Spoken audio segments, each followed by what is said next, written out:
শত শত মানুষ খালি পায়ে সাদা পোশাকে ভোরের কুয়াশার ভেতর যেন আলোর ঝর্ণাধারার মতো নেমে এলেন বুলগেরিয়ার কিডনি লেকের পারে।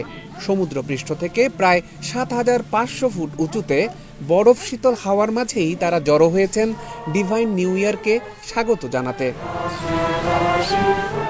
এরা সবাই ইউনিভার্সাল হোয়াইট ব্রাদারহুডের অনুসারী। খ্রিস্ট ধর্ম আর ভারতীয় আধ্যাত্মিকতার মিশেলে গড়া এই সংগঠন প্রতিষ্ঠা করেছিলেন বুলগেরিয়ান আধ্যাত্মিক গুরু পিটার ডেনভ গত শতকের ২০-এর দশকে।